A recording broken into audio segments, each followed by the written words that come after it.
दिवस, स्त्री अधिकारों के चर्चे, स्वतंत्रता के नारे और नारी मुक्ति का युद्ध सब एक हो। अंतर्राष्ट्रीय महिला दिवस, स्त्री अधिकारों के चर्चे, स्वतंत्रता के नारे और नारी मुक्ति का युद्ध सब एक ओर है। दूसरी ओर है सुबह से शाम तक काम में रत कमला, विमला और शांति, जो क्रांति का अर्थ नहीं जानती।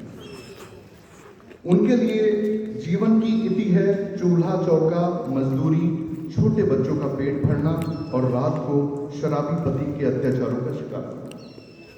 समाज में जो कुछ भी घटित हो रहा होता है, कई बार हमें समाचार पत्रों के माध्यम से जानकारी मिलती है, लेकिन उससे भी कहीं अधिक भयावह स्थिति हमारे समाज में है और ये सब कुचक्र में महिलाएं फंसती रहती हैं और कभी हमें इन चीज़ों का भान होता है, कभी हमें भान नहीं होता है।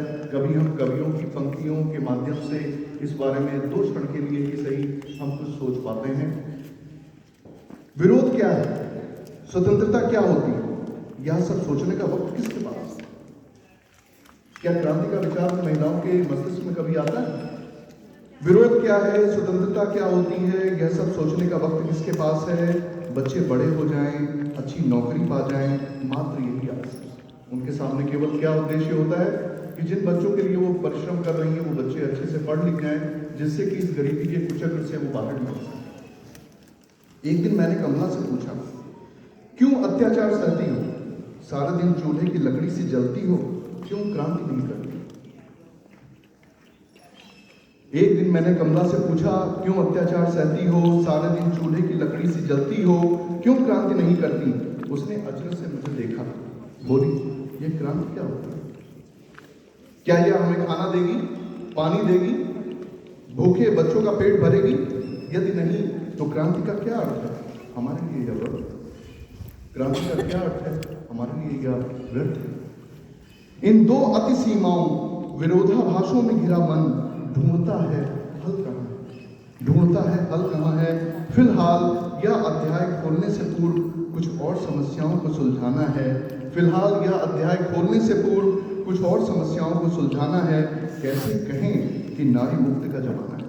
हम एक सभ्य सुसंस्कृत शिक्षित वर्ग से आते हैं, यहाँ बैठ करके हम क्रांति की और इन सभी की बातें कर सकते हैं, पर क्या इनके परिणाम उस अंतिम पंक्ति में खड़े हुए महिला वर्ग तक पहुंच पा रहे हैं? इस दिशा में हमें अवश्य सोचना है और इस दिशा में जब हम सोचेंगे तभी हमारे अंदर परिवर्तन आएगा। जब हमारे अंदर परिवर्तन आएगा तो जरूर हम उस समाज को जो स्थान मिलना चाहिए महिला वर्ग को, उस दिशा में हम अपने छोटे ही प्रयास से ही, लेकिन हमारे इन छोटे छोटे प्रयासों से ही समाज परिवर्तित अवश्य होगा, क्योंकि उम्मीद पे ही दुनिया कायम है।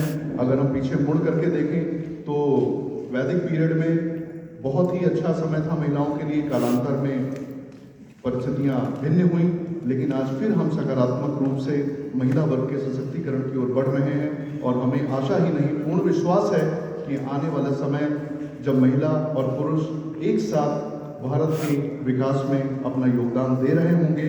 इन्हीं आशा एवं विश्वास के साथ मैं अपनी वाणी को विराम देता हूँ। आप सभी को धैर्य से सुनने के लिए बहुत बहुत